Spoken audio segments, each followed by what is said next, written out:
الرحمن الرحيم وآخرون اعترفوا بذنوبهم خلقوا عملا صالحا وآخر سيئا عسى الله أن يتوب عليهم إن الله غفور رحيم.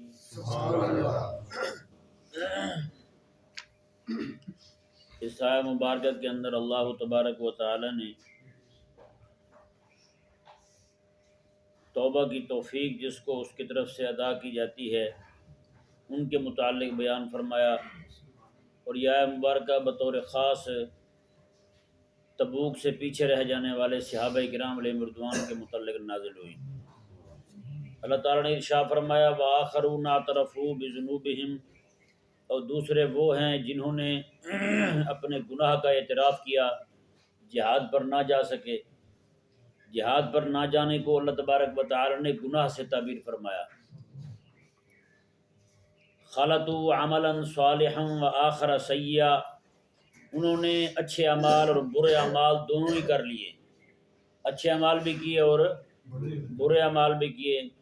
اچھے اعمال ان کے حضرت کعب بن مالک رضی اللہ تعالیٰ عنہ کے بیعت عقبہ میں شریک ہونا، کریم آقا علیہ السلام کو مکہ سے مدینہ منورہ لانا، اور پھر تمام غزوات میں شرکت کرنا، اور جس کو اللہ تعالیٰ نے آخر سیئہ کہہ کر برا عمل قرار دیا وہ ہے ان کا غزوہ تبوک کے معاملے میں سستی اختیار کرنا۔ جی آپ اس سے اندازہ لگا سکتے ہیں کہ غلبہ دین کی تحریک جو ہے اس میں کس قدر بڑھ چڑھ کے حصہ لینا ضروری ہے۔ کریم آقا صلی اللہ علیہ وسلم کے یہ غلام جو ہیں ہر ایک مہم میں حاضر تھے، ہر ایک جگہ آقا علیہ السلام کے ساتھ ہوتے تھے، اور اس بار جو ہے نا وہ سستی کی وجہ سے رہ گئے تو اللہ تبارک و تعالیٰ نے کیا ارشاد فرمایا؟ پہلے فرمایا کہ بے ذنوبہم، اپنے گناہوں کا اعتراف کیا انہوں نے، اس کو گناہ قرار دیا اللہ تبارک و تعالیٰ نے ان کا جہاد پر نہ جانا، اور دوسرا فرمایا کہ وآخر سیئا، اور انہوں نے برا عمل کر لیا۔ جی اللہ اکبر کبیرہ۔ جو بات میں نے آج آپ کے سامنے رکھنی ہے وہ یہ ہے، اللہ تعالیٰ نے ارشاد فرمایا کہ وہ دوسرے لوگ جنہوں نے اپنے گناہ کا اعتراف کیا، اچھے عمل بھی کیے اور برے عمل بھی کیے، عسى اللہ ان یتوب علیہم، ان قریب اللہ تعالیٰ ان کی بھی توبہ قبول فرمائے گا، ان کی بھی اللہ تعالیٰ توبہ قبول فرمائے گا۔ یہ ہے معیار اللہ تبارک و تعالیٰ کے ہاں کہ کسی سے اچھا عمل ہو جائے اور برا عمل بھی ہو جائے اس سے، تو اللہ تبارک و تعالیٰ جو ہے اس کو توبہ کی توفیق دیتا ہے۔ جی اللہ تعالیٰ کے ہاں بخشش کا معیار اور ہے، ہمارے ہاں اور مولویوں کے ہاں معیار اور ہے۔ خود سے کوئی کام ہو جائے غلط تو پھر کہتے ہیں اللہ تعالیٰ بڑے غفور الرحیم ہے۔ جب کسی غریب کے متعلق پتہ چل جائے کہ فلاں سے یہ کام ہوا ہے، جی فلاں سے یہ غلط کام ہو گیا ہے، تو پھر جو ہے پیمانے اور ہوتے ہیں، پھر نعوذ باللہ خدا بن بیٹھتے ہیں، خود جج اور قاضی بن بیٹھتے ہیں، خود اپنے ہاتھ میں میزان پکڑ لیتے ہیں، لے بھی اب تیری نیکیاں بھی تل رہی ہیں، تیرے گناہ بھی تل رہے ہیں، جی پھر اس کے نام اعمال میں کوئی ہلکا سا گناہ پڑا بھی اسے دکھائی نہیں دیتا، گناہ بھی دکھائی دے تو معافی نہیں اس کو سوچتی کہ اس کو معاف کر دیا جائے، جی پھر معافی کی کوئی صورت اس کے لیے نہیں نکلتی۔ جبکہ اللہ تبارک و تعالیٰ نے کیا ارشاد فرمایا؟ فرمایا کہ جن لوگوں نے نیکیاں کی ہیں اور انہوں نے گناہ بھی کیے ہیں، اللہ تعالیٰ نے فرمایا اللہ تعالیٰ ان کو توبہ کی توفیق عطا فرمائے گا۔ جی اللہ تعالیٰ کے ہاں بخشش کا معیار اور ہے۔ آخری پارے میں 30ویں پارے میں اللہ تعالیٰ نے ارشاد فرمایا من ثقلت موازینہ فہو فی عیشۃ راضیہ اما من خفت موازینہ فامہ ہاویہ، میں جس کا نیکیوں والا پلڑا بھاری ہو گیا وہ جنت جائے گا۔ یہ نہیں فرمایا کہ وہ مزے کی زندگی میں ہوگا، یہ نہیں فرمایا اللہ تبارک و تعالیٰ نے یہاں پر کہ جس بندے کا نام اعمال میں ہوں ہی نیکیاں وہ جائے گا جنت میں، نہ میں جس کا نیکیوں والا پلڑا بھاری ہو گیا، گناہوں والا پلڑا کا ہلکا ہو گیا، اللہ تبارک و تعالیٰ نے فرمایا وہ جنت میں مزے کی زندگی گزارے گا۔ معیار رب کے ہاں یہ ہے بخشش کا۔ بندے سے گناہ بھی ہوئے ہیں، نیکیاں بھی ہوئی ہیں، جی ایک طرف گناہ رکھے جائیں گے، ایک طرف نیکیاں رکھی جائیں گی، گناہ اور نیکی کو تولا جائے گا۔ جی اللہ اکبر کبیرہ۔ ایک عالم کے بارے میں مجھے یاد پڑ رہا ہے کہ ایک عالم دین تھے، بہت بزرگ تھے، پرانے، تو ان کو کسی نے آگے کہا کہ ہمارے جو امام صاحب ہیں ان سے یہ معاملہ ہوا ہے، اللہ اکبر کبیرہ، کوئی غلط کام سرزد ہو گیا ان سے، تو ہم ان کو روک دیں نماز پڑھانے سے، نیکی کا کام کرنے سے؟ اللہ اکبر۔ انہوں نے فرمایا سنوے، خیرہ غالب علی شرہ، میں اس کی نیکی جو ہے نا اس کے شر پر غالب ہے، اس کی نیکی اس کے شر پر غالب ہے۔ اب بتائیں ہمارے اسلاف کے نزدیک معیار کیا ہے، خدا تعالیٰ کے نزدیک معیار کیا ہے، اور ہمارے معیار کیا ہیں؟ وہی معیار جو ہے وہ بدل جاتا ہے جب ہم پہ ہمارے اوپر بات آئے، اور وہی معیار جو ہے نا وہ بدل جاتا ہے جب کسی اور غریب کے بارے میں کوئی بات سامنے آ جائے۔ ہاں جی، کسی غریب سے کوئی غلط کام سرزد ہو جائے، وہ انسان ہے بھائی، مولوی بھی انسان ہی ہوتے ہیں، یہ نہیں؟ اللہ اکبر کبیرہ۔ پھر اس سے جو نیکی کا کام ہو رہا ہے وہی روکنے پہ تل جانا۔ مثال کے طور پہ کوئی بندہ درس دے رہا ہے، اس سے کوئی غلط کام سرزد ہو گیا، اب غلط کام کروا دیا شیطان نے، درس جو دے رہا تھا وہ روک دیا مولوی نے۔ مولوی نے کہا کہ اس کا درس سننا حرام ہے، بھائی درس نہیں سن سکتے۔ تو آپ بتائیں بھی، گناہ تو روک دیا شیطان، گناہ کروا دیا شیطان نے، نیکی روک دی مولوی نے، بیچارہ کہاں جائے گا؟ تو بتائیں کوئی بندہ نیکی کا کام کر رہا ہے، نیکی کا کام رکوانا چاہیے اس سے؟ جبکہ اللہ تعالیٰ فرماتا ہے جن سے گناہ ہو گئے وہ نیکی کے کام کرتے رہیں تو اللہ تبارک و تعالیٰ نیکیوں کے سبب ان کے گناہ بھی مٹا دے گا، نیکیوں کے سبب گناہ مٹا دے گا اللہ تعالیٰ۔ کریم آقا علیہ السلام کی بارگاہ میں ایک آدمی حاضر ہوا، نماز پڑھی آقا علیہ السلام کے پیچھے، تو عرض گزار ہوا یا رسول اللہ، اس طرح ایک میں آ رہا تھا، راستے میں خاتون مجھے بھلی لگی تو میں بے بس ہو گیا، میں ایسے چمٹ گیا اس کو۔ میرے آقا علیہ السلام نے، میں نماز پڑھی ہے تو نے میرے پیچھے جماعت کے ساتھ؟ کہنے لگے حضور پڑھی ہے۔ آقا علیہ السلام نے بس چپ رکھ، اللہ نے معاف کر دیا تجھے۔ آقا علیہ السلام کے پاس ایک بندہ آیا، کہنے لگا جی مجھ سے گناہ ہو گیا ہے۔ کریم آقا صلی اللہ علیہ وسلم نے کچھ نہیں فرمایا، اپنا چہرہ مبارکہ دوسری طرف کر لیا۔ وہ پھر آیا، کہنے لگا حضور مجھ سے گناہ ہو گیا ہے۔ 4 بار اس نے کہا۔ آقا علیہ السلام نے، میں تیرا دماغ ٹھیک ہے، ہلا ہوا تو نہیں ہے تو جا اپنا کام کر۔ 4تھی بار آقا علیہ السلام نے اس کے گھر والوں کے پاس بھیجا بندہ، میں جا کر ان سے پوچھ کے آؤ اس کو کچھ ہو تو نہیں گیا، کیوں ایسی باتیں کر رہا ہے؟ بتائیں، وہاں تو آ کے اقرار ہو رہا ہے بھائی، یہاں نعوذ باللہ من ذالک ہندوستان میں مشرکین کے بیچ میں بیٹھ کر کسی مسلمان غریب سے کوئی غلطی ہو جائے تو پھر اس پہ ملا کتابیں چھاپ رہے ہیں۔ اندازہ لگا، ایک بیچارے سے غلطی ہو گئی، شامت اعمال کے سبب گناہ ہو گیا، جی اس کا درس بھی روک دیا، ساری نیکیاں بھی روک دی، درس بھی نہ دے، یہ بھی نہ کرے، وہ بھی نہ کرے، ان کو بھی لپیٹ میں لیا جس کو اس نے سلام کیا تھا کبھی، ہاں جی اس نے سلام کیا تھا اس کو، لہذا اس کا بھی نام شامل کریں، یہ بھی بندہ ویسے ہی گندا ہے۔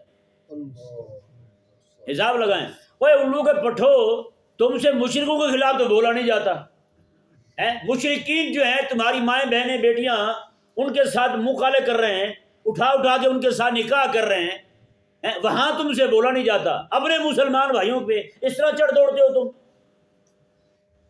تو بھئی رب تبارک و تعالیٰ کے ہاں معیار کیا ہے، تمہارے ہاں معیار کیا ہے؟ میرے کریم آقا علیہ السلام نے فرمایا جو بندہ گھر بیٹھ کے نا ایسے ٹو میں رہتا ہے، یار فلانا بندہ کیا کر رہا ہے، فلانا بندہ گندے کام کر رہا ہے، فلانا یہ کر رہا ہے، تو آقا علیہ السلام نے فرمایا کہ اللہ تبارک و تعالیٰ اس کو گھر بیٹھے ذلیل کر دے گا، گھر بیٹھے ذلیل کر دے گا اللہ۔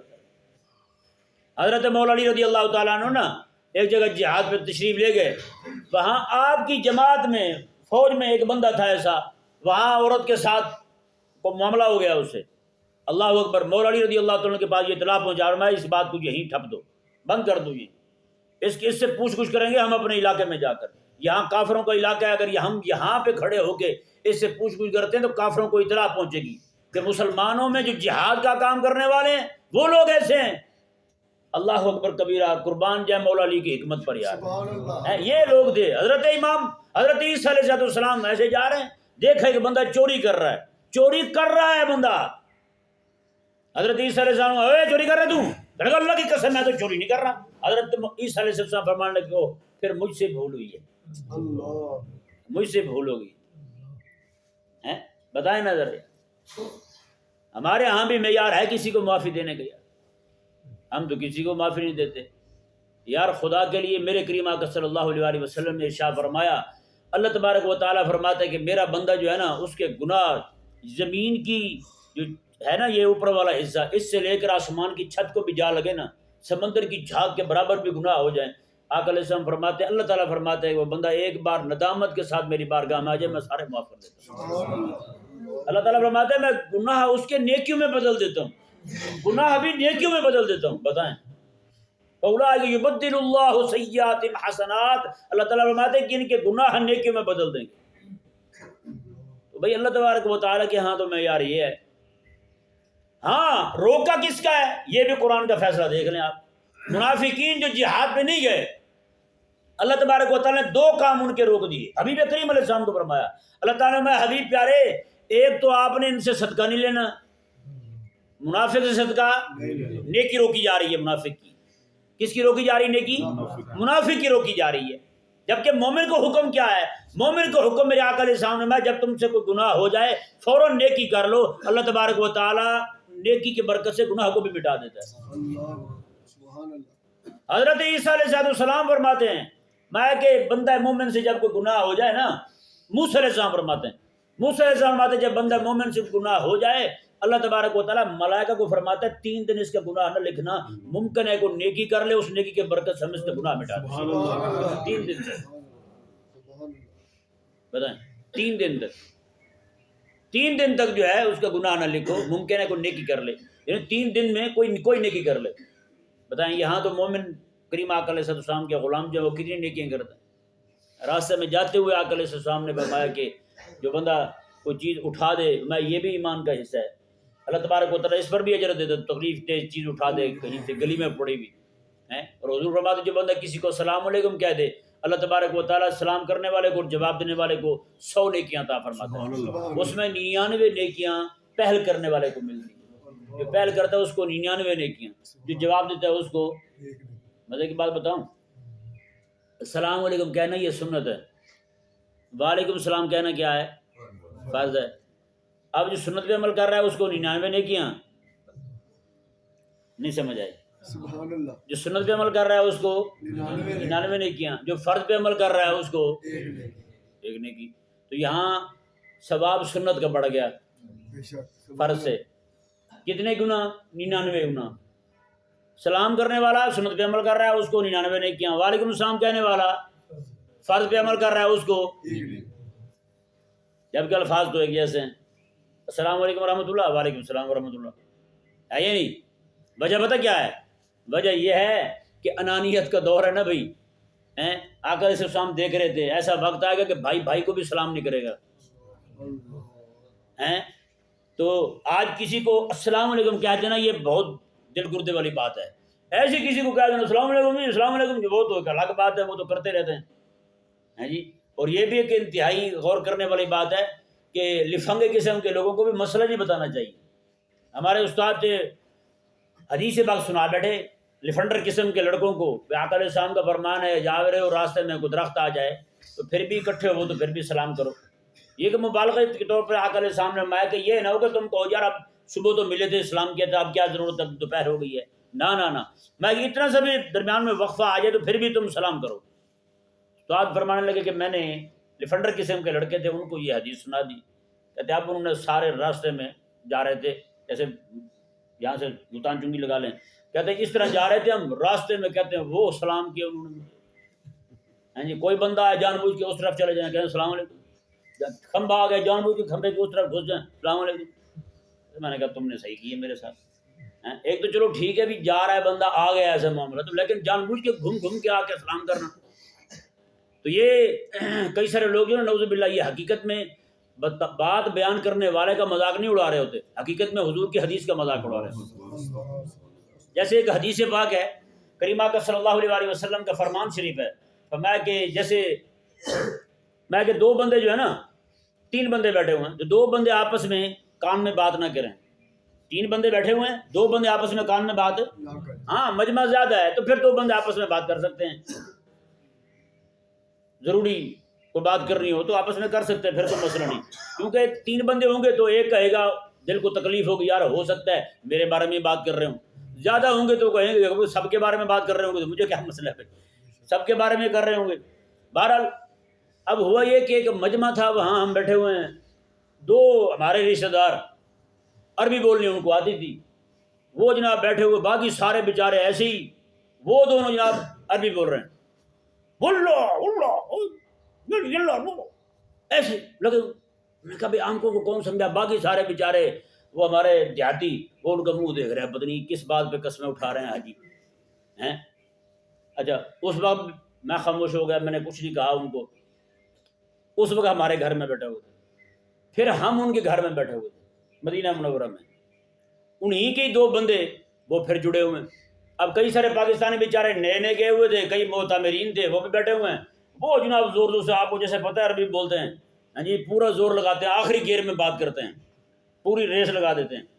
تو وہ جناب ایسے ہی جٹے ہوئے ہیں، عربی بول رہے ہیں۔ میں نے ان کو کہا یار کریم آقا علیہ السلام کی ایک تو حدیث پاک ہے کہ فرمایا کہ دو بندے آپس میں بات نہ کریں، ایک اور حدیث پاک بھی ہے، آقا علیہ السلام نے فرمایا کہ جو زبان لوگ نہ بولتے ہوں، ہاں جی، ان کو سمجھ نہ آتی ہو، تو ان کے سامنے اس زبان میں بات نہ کرو، آپس میں انہی کی زبان میں بات کرو جو سب جانتے ہیں۔ آپ لوگ جو ہے باتیں کر رہے ہیں، جو بھی باتیں کر رہے ہیں، میں نے کہا مجھے تو کچھ نہ کچھ سمجھ آ رہی ہے، یہ سارے بیچارے بیٹھے ہوئے ہیں، ہاں جی، ممکن ہے کہ وہ یہ ان کے ذہن میں آئی ہے، ہمارے بارے میں پلاننگ کر رہے ہیں کہ جیسے روٹی کھا کے اٹھے ان کے جوتے غائب کر دیں، تو بتائیں، تو یہ تو نقصان ہے نا، آپ کیوں اس طرح کی باتیں کر رہے ہیں، عربی میں باتیں کر رہے ہیں۔ لو جی، پھر ان میں ایک بندہ جو ہے نا، وہ حاجی صاحب جو بڑا حاجی تھا، وہ کہنے لگا جی اصل میں سرائکی میں کہنے لگا سی، حاجی صاحب، مفتی صاحب، ای کو سرائکی آندی نہیں۔ وہ آگے سے بولنے لگا حاجی صاحب جھوٹ نہ بول، میں کو ساری آندی۔ اب اندازہ لگائیں، میں نے کہا یار حاجی صاحب منہ پہ جھوٹے ہو گئے ہیں آپ تو، ہاں جی۔ اب اس کی چونکہ اس بات پہ بڑی بےزتی ہوگی زور سے، اب وہ بات پہ کوئی بھی بات کرے تو کہے جی مفتی صاحب سے پوچھ لیں، تھوڑی بات مفتی صاحب سے پوچھ لیں۔ میں نے کہا یار اور کچھ نہیں ہے، صرف جو ہے نا جو میں نے تمہیں حدیث سنائی ہے حضور کی، اس کی تکلیف تیری نہیں جا رہی۔ میں نے کہا وہ تکلیف تیری بات دور کر ہی نہیں سکتا، ہے یا نہیں ایسا؟ تو اللہ تبارک و تعالیٰ نے ایسے مزاج کے لوگوں کے متعلق بھی قرآن میں فرمایا ہے، وَإِذَا قِيلَ لَهُ اتَّقِ اللَّهَ أَخَذَتْهُ الْعِزَّةُ بِالْإِثْمِ۔ اللہ تعالیٰ نے فرمایا کہ جب ان کو کہا جائے نا اللہ سے ڈرو، اللہ تعالیٰ کا یہ حکم ہے عمل کرو، ماتے ہیں وہ سمجھتے ہیں ہماری بےزتی ہو گئی ہے، یہ بات کرنے سے بھی بےزتی ہو جاتی ہے ہماری۔ اللہ اکبر۔ اللہ تعالیٰ نے فرمایا جس کی میرا دین سننے سے بےزتی ہو جائے نا، فحسبہ جہنم، ایسے بندے کے لیے جہنم ہی کافی ہے۔ اس کا علاج جہنم میں ہے، اور کسی لیبارٹری میں اس کا نہ چیک اپ ہو سکتا ہے، نہ کسی ہسپتال میں مستشفیٰ میں اس کا علاج ہو سکتا ہے۔ اندازہ لگائیں۔ اللہ اکبر کبیرہ۔ اللہ تبارک و تعالیٰ نے ارشاد فرمایا، یہ آیت مبارکہ کا ترجمہ سماعت فرمائیں، وآخرون اعترفوا بذنوبہم خلطوا عملا صالحا وآخر سیئا۔ میں بتا رہا تھا آپ کو کہ منافقین کے اللہ تعالیٰ نے دو چیزیں منع فرما دی، نیکی منع کی، کس کی بلا؟ منافق کی۔ اللہ تعالیٰ نے میں حبیب پیارے ان منافقوں سے آپ اب صدقہ نہ لیں، ان منافقوں سے صدقہ نہ لیں، ان سے پیسے نہ لیں، کیونکہ انہوں نے جہاد کے لیے پیسے نہیں دیے، تبوک کے لیے پیسے نہیں دیے، اب نہ لیں ان سے۔ کئی لوگ کہتے ہیں جی ہم دیتے نہیں ہیں، جی ہمیں پتہ ہے مولوی کھا جاتے ہیں۔ انہوں نے کہا تو دیتا نہیں ہے، یہ اللہ تعالیٰ توفیق نہیں دیتا تجھے، اللہ تعالیٰ نے توفیق لے لی ہے تم سے، اس لیے تیرے پیسے جو ہیں وہ راہ حق میں نہیں آتے، اللہ تعالیٰ کے دین کے غلبے کے لیے تیرے پیسے صرف نہیں ہوتے۔ ہاں، یہ کوئی اس گھمنڈ میں نہ رہے گی نا ہم دیتے نہیں ہیں، نہ۔ اللہ اکبر کبیرہ۔ ایک تو اللہ تعالیٰ نے منع فرما دیا ان سے صدقہ نہ لیں اب، کیونکہ انہوں نے تبوک کے لیے نہیں دیا کچھ، اور دوسرا اللہ تعالیٰ نے فرمایا وَلَا تُصَلِّ عَلَىٰ أَحَدٍ مِّنْهُمْ مَاتَ أَبَدًا۔ میں حبیب پیارے ان میں سے کوئی مر جائے نا، ان کا جنازہ بھی نہ پڑھیں، ان کے لیے دعا روک دیں آپ۔ اللہ اکبر۔ یہ نیکی روکی جا رہی ہے کس کی؟ منافق بندے کی، جو اعتقادی منافق ہے، اندر بھی کفر بھرا ہوا ہے، باہر منہ سے جناب جھوٹے دعوے کرتا ہے ایمان کے، اس کے متعلق کہا، اور باقی رہا بندہ مومن، اللہ اکبر کبیرہ، اس سے جتنے مرضی گناہ ہو جائیں، یہاں تک کہ خودکشی کرنے والا بندہ جو ہے اس کا بھی جنازہ پڑھنے کا حکم ہے، ہاں جی، خودکشی کرنے والے کا بھی جنازہ پڑھنے کا حکم ہے، اس سے بڑا کیا گناہ ہوا یار۔ باقی آقا علیہ السلام کے صحابی حضرت ماعز اسلمی رضی اللہ تعالیٰ عنہ، قبیلہ بنو اسلم کے فرد تھے، ان سے ایک معاملہ ہو گیا اس طرح کا، تو کریم آقا علیہ السلام کی بارگاہ میں آئے، انہوں نے کہا یا رسول اللہ میں توبہ کرنا چاہتا ہوں، آپ مجھے سنگسار کر دیں۔ آقا علیہ السلام نے ان کو سنگسار کیا، اسی سنگساری کی حالت میں ان کی وفات ہو جاتی ہے، شہید ہو جاتے ہیں۔ دوسرے دن یا تیسرے دن آقا علیہ السلام خود ان کے گھر چل کے گئے، خود چل کے حضور ان کے گھر گئے، آقا علیہ السلام نے وہاں دیکھا صحابہ کرام بیٹھے ہوئے ہیں ان کے گھر میں. آقا علیہ السلام نے شاہ میں سنو میرے غلاموں، جو توبہ میرے اس غلام حضرت ماعز نے کی ہے، اگر یہ توبہ پوری کائنات کے لوگوں کو تقسیم کر دی جائے تو سارے لوگ بخشے جائیں، سبحان اللہ، سب کو کفایت کر جائے. اتنی بڑی توبہ کی ہے میرے غلام. اب بتائیں ہیں آقا علیہ السلام ایک معاملہ ہو گیا ہے ان سے، ہونے کے بعد انہوں نے توبہ کر لی، تو پھر آقا علیہ السلام خود چل کے اس کے گھر جا رہے ہیں. جی آج اس مومن کو ہم اچھال رہے ہیں، ممکن ہے اس نے بھی توبہ کر لی ہو، وہ توبہ کر لے، کل قیامت کے دن اس کے نام اعمال میں صرف ایک گناہ ہو، وہ بھی معافی کی قلم پھر چکی ہو، اور تمہارے نام اعمال میں تمہاری وہ تحریریں جو تم بڑی بڑی پوسٹیں لکھ رہے ہو، جو تم بڑی بڑی کتابیں چھاپ رہے ہو، رسالے چھاپ رہے ہو، دعوے کر رہے ہو ہم رسالے چھاپ رہے ہو، تمہارا کیا بنے گا بھائی؟ تمہارا کیا بنے گا؟ امام الانبیاء صلی اللہ علیہ وسلم ہو کے فرما رہے ہیں، جا تو نے نماز پڑھی ہے جماعت کے ساتھ، تیری بخشش ہو گئی ہے، جا اپنے اندر رکھ، کوئی معاملہ تو اس سے ہو بھی گیا.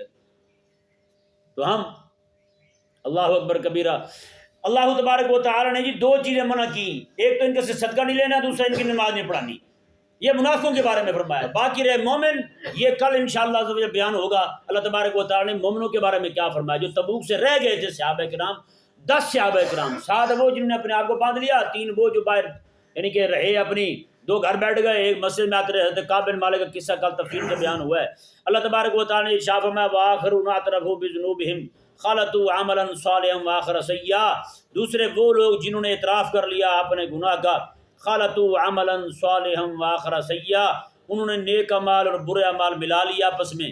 عسى اللہ ان یتوب علیہم، ان قریب اللہ تعالیٰ ان کو بھی توبہ کی توفیق عطا فرمائے گا. ان اللہ غفور الرحیم، بے شک اللہ تبارک و تعالیٰ بخشنے والا بھی ہے، مہربان.